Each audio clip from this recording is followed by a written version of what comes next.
주님께서 우리에게 주신 하나님의 말씀은 잠언 6장 20절에서 35절까지의 말씀입니다.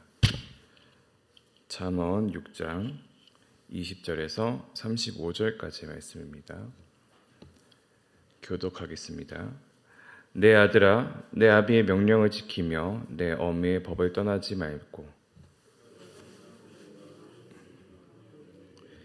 그것이 내가 다닐 때에 너를 인도하며 내가 잘 때에 너를 보호하며 내가 깰 때에 너와 더불어 말하리니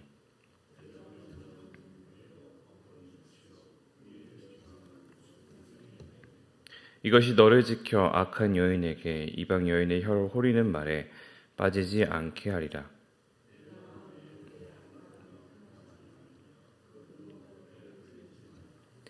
음료로 말미암아 사람이 한 조각 떡만 남게 됨이며 음란한 여인은 귀한 생명을 사냥함이니라.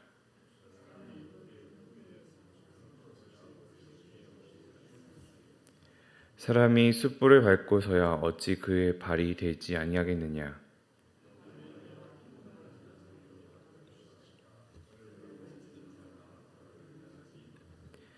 도둑이 만일 줄일 때에 배를 채우려고 도둑질하면 사람이 그를 멸시하지는 아니하려니와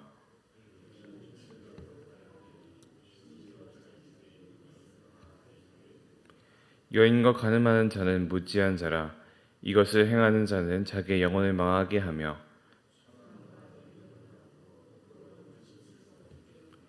남편이 토기로 분노하여 원수 갚는 날에 용서하지 아니하고 어떤 보상도 받지 아니하며 많은 선물을 줄지라도 듣지 아니하리라. 아멘. 오늘의 본문은 계속해서 아버지의 충고가 이어지게 됩니다. 잠언 6장 초반부의 내용이 내 옆에 있는 이웃들 그리고 지인들에 대한 충고였다면 오늘의 본문은 그들 중 특별히 여자들에 대한 충고입니다. 사람에게 있어서 그 성적인 유혹이 얼마나 큰지 그리고 그것이 얼마나 위험한지에 대해서 다뤄지는 이 양을 보면 이것이 얼마나 중요하게 여기고 있는지 그리고 그 어조를 통해서 얼마나 이것이 반드시 알아야 되는 내용인지를 알려주고 있습니다. 그러기에 이것은 조언이나 충고가 아니라 명령과 법이라고 이 아버지는 이야기를 합니다. 20절인데요. 내 아들아, 내 아비의 명령을 지키며 내 어비의 법을 떠나지 말고 이렇게 아버지가 이야기하는 것은 그만큼의 무게가 있다는 것을 우리가 찾아볼 수 있는 것입니다. 이 지키라는 말은 이미 그 아들은 이 아버지를 통해서 이 내용에 대해서 이미 알고 있다라고 우리가 여겨질 수 있습니다. 그렇기 때문에 우리가 이 상태에 대해서 이 아들이 가지고 있는 상태가 어떠한지를 예상해 볼 수 있는데요. 그것은 이 음란의 죄에 아직은 빠지지 않은 상태 그리고 지혜의 길을 가고 있는 상태라고 우리가 생각할 수 있습니다. 만약에 이미 빠져 있는 상태였다면 벗어나라, 나와라 이런 식으로 이야기를 했겠지만 아직까지는 이 아버지가 지키라 그리고 떠나지 말라라고 이야기를 하고 있기 때문이죠. 그러기에 이 아버지의 말은 정죄가 아니라 경고의 형태를 띠고 있는 것입니다. 사망의 길로 빠질 그 길을 미리 피할 수 있도록 알려주는 것이죠. 그리고 이 아버지는 명령과 법을 마음에 새기고 그리고 목에 매라고 이야기를 하는 것입니다. 마음에 새기라고 할 때 그 마음은 어떠한 것입니까? 그 사람의 중심이 되는 것이죠. 한 사람의 생각과 말과 행동, 그 모든 것이 시작되는 것이 마음입니다. 그렇기 때문에 이 아버지는 이 법과 규례를, 명령을 마음에 새기라 이야기를 하는 것입니다. 너무 중요하기 때문이죠. 목에 매라는 것은 무엇입니까? 이 불순종이 목에 뻣뻣하게 나타나기 때문에 그것을 목에 매라고 합니다. 그래서 예레미야서에서는 그 굳은 목을 가진 이들을 이렇게 표현합니다. 예레미야 7장 26절인데요. 너희가 나에게 순종하지 아니하며 귀를 기울이지 아니하고 목을 굳게 하여 너희 조상들보다 악을 더 행하였느니라.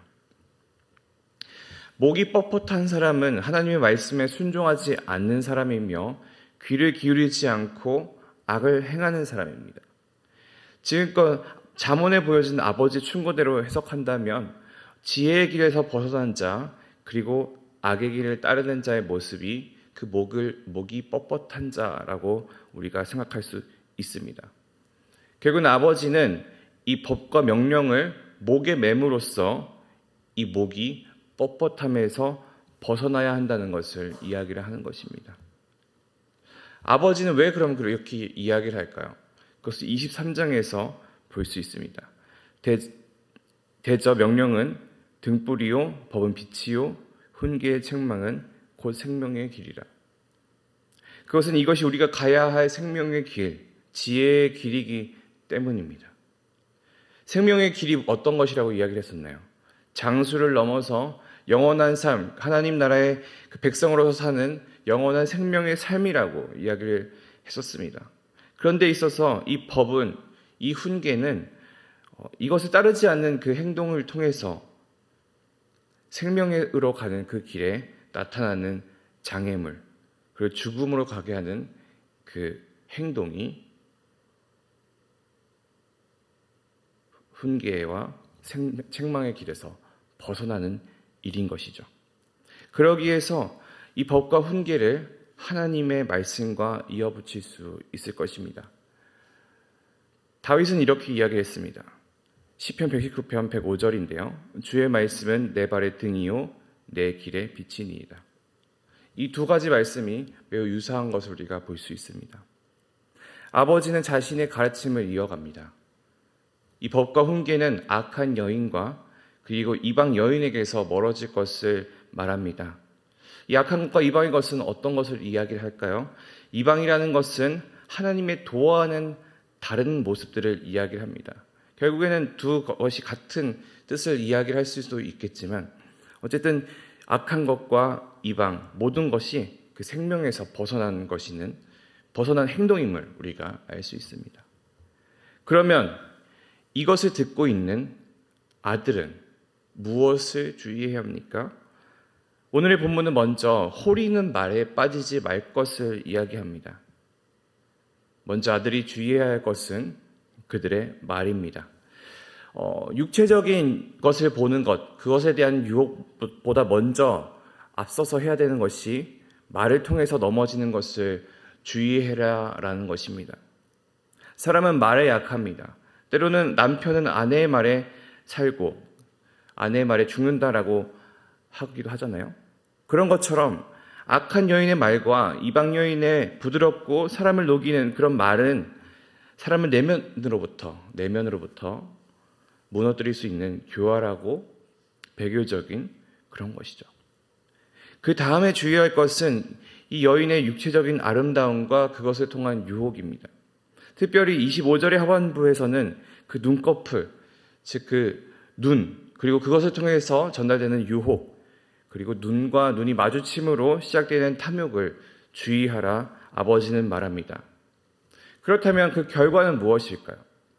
음녀라 이야기하는 것은 창녀를 이야기합니다. 창녀는 떡 하나의 값어치를 치르는 정도일지 모르지만 음란한 여인은 여기서 결혼한 자를 이야기를 합니다. 결혼한 음란한 여자는 귀한 생명을 사냥당하고 악의 길에서 먹혀버리게 하는 것이죠. 오히려 더 큰 악영향을 준다는 것입니다. 누군가는 이것이 내 이야기는 아닐 수 있다라고 생각할지도 모릅니다. 그러기에 이 아버지는 착각하지 말라고 이야기를 하죠. 27절에서 29절을 같이 읽어보기를 원합니다. 시작. 사람이 불을 품고서 어찌 그의 옷이 타지 아니하겠으며 사람이 숯불을 밟고서야 어찌 그 발이 되지 아니하겠느냐. 남의 아내와 통관하는 자도 이와 같을 것이라 그를 만지는 자마다 벌을 면하지 못하리라. 자기 아내 이외에 다른 여자와 잠을 자는 것은 품에 불을 올려놓는 것과 같습니다. 그리고 대인 발과 같은 것이죠. 옷에 불을 붙여놓으면 어떻게 됩니까? 옷에 돌이킬 수 없는 손상이 일어나고 발을 불에 갖다 대면 어떻게 됩니까? 화상을 일으키는 것이죠. 이 행동은 벗어날 수 없는 족쇄처럼 지울 수 없는 낙인처럼 남게 될 것이라는 것을 이 아버지는 이야기하는 것입니다. 아버지는 결혼한 자의 간음이란 하나님 앞에서 이런 징벌을 받을 일이라는 것을 말하는 것이죠. 그리고 자기의 설명을 이어갑니다. 30절과 31절인데요. 도둑이 말이 주일 때에 배를 채우려고 도둑질하면 사람이 그를 멸시하지는 아니하려니와 들키면 7배를 갚아야 하리니 심지어 자기 집에 있는 것을 다 내주게 되리라. 필요에 의해서 하는 도둑질일지라도 그것을 걸리게 되면 7배를 갚게 된다고 이야기를 합니다. 결국에는 배고리를 해결하기 위해서 그렇게 도둑질을 하려다가 전 재산을 잃게 되는 것인데 이것보다 간음이 더 악하다 말하는 것입니다. 그러니 간음은 어떠한 것입니까? 더 무식하다 이야기를 하는 거죠. 그래서 32절에 이렇게 이야기합니다. 여인과 간음하는 자는 무지한 자라. 이것을 행하는 자는 자기의 영혼을 망하게 하며. 그러기에 간음한 자는 스스로 망하도록 하고 파괴하는 자가 되는 것입니다. 왜 그럴까요? 33절과 에서 35절에 이렇게 되어 있습니다. 상한과 능욕을 받고 부끄러움을 씻을 수 없게 되나니 남편이 투기로 분노하여 원수 갚는 날에 용서하지 아니하고 어떤 보상도 받지 아니하며 많은 선물을 줄지라도 듣지 아니하리라. 간음에 대해서 성경은 어떻게 이야기합니까? 신명기 22장 22절에 보면 이렇게 되어 있습니다. 어떤 남자가 유부녀와 동침한 것이 드러나거든 그 동침한 남자와 그 여자를 둘 다 죽여 이스라엘 중에 악을 제할지니라. 결국 간음의 결과는 무엇입니까? 사형입니다. 다른 죄는 선물이나 돈으로 그렇게 해결을 볼 수 있었을지도 모릅니다. 성경에서도 그렇게 나오기도 하거든요. 하지만 간음은 반드시 죽어야 해결될 것이며 그것은 남편의 투기의 분노, 결국엔 그 맹렬한 분노 때문에라도 용서받지 못할 것이라고 이야기를 합니다. 잠언은 그리고 성경은 이렇게 간음함에 있어서 반드시 그 유혹으로부터 피할 것을 이야기합니다. 특별히 결혼한 자로서 어떻게 행동해야 할지도 이야기를 하죠. 간음, 간통, 이제는 우리나라 법에서도 이제 문제가 되지 않는 상황이 되어버렸습니다. 그러나 하늘에 계신 우리 하나님께서는 우리의 일거수일투족을 다 아시고 우리에게 반드시 그 죄를 물으실 분이십니다. 이 간음과 간통이라는 것이 나의 이야기가 아닐 것이라 생각하는 분들도 있을 수 있습니다. 하지만 하나님께서는 우리와 하나님 사이의 관계가 결혼과 같은 그런 관계라고 이야기를 하셨고, 그렇다면 우리는 이 간음과 간통을 하나님과 우리 사이의 관계로 먼저 연결해 볼 필요가 있는 것이죠. 하나님 앞에 우리가 간통한다라고 한다면 그것은 우리의 삶에서 유형과 무형의 우상을 세우고 그것을 따르는 것입니다. 십계명에는 이렇게 되어 있죠. 나 이외에 다른 신을 섬기지 말라. 그리고 우상을 만들지도 섬기지도 말라 하셨습니다. 우리가 하나님 앞에 어떠한 간음을 행하고 있는지를 살펴보아야 할 것입니다. 내가 하나님보다 더 우선순위로 세워둔 것이 무엇이 있는지, 그리고 그것을 내가 어떻게 섬기고 있는지를 보고 그것에서 돌이켜서 우리가 하나님을 다시 돌아보는 그런 삶, 하나님 앞에 정말 정결하고 성결한 모습으로 나아가는 그런 신부와 같은 삶으로 나아가야 한다는 것을 우리가 기억하며 온전히 아버지 하나님 앞에서 정결한 자처럼, 그리고 이 잠언의 말씀에서 이야기한 그 아버지가 이야기하는 그런 생명의 길로 나아가는 우리 모든 성도들 되기를 소망합니다. 기도하시겠습니다. 살아계신 아버지 하나님 감사합니다. 우리가 하나님 앞에서 어떻게 살아야 될지, 또 우리가 하나님이 우리에게 원하시는 그 삶이 무엇인지에 대해서 함께 나누었습니다.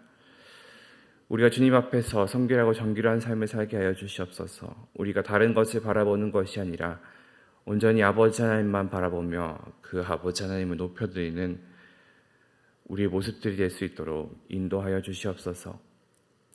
이방 여인과 음란한 여인의 모습을 따라 그 유혹에 따라 나아가는 것이 아니라 온전히 생명의 길로, 영생의 길로 나아가는 그런 길로 나아가기 위해서 전심을 다해 노력하는 우리 모든 성도들 되게 하여 주시며, 주님의 말씀을 따라 살아갈 때에 내가 그 안에서 아버지 하나님의 그 사랑을 온전히 체험하며 그 생명의 길을 달려 나아갈 수 있는 우리들에게 주님 인도하여 주시옵소서. 감사드리며 예수님 이름으로 기도했습니다. 아멘.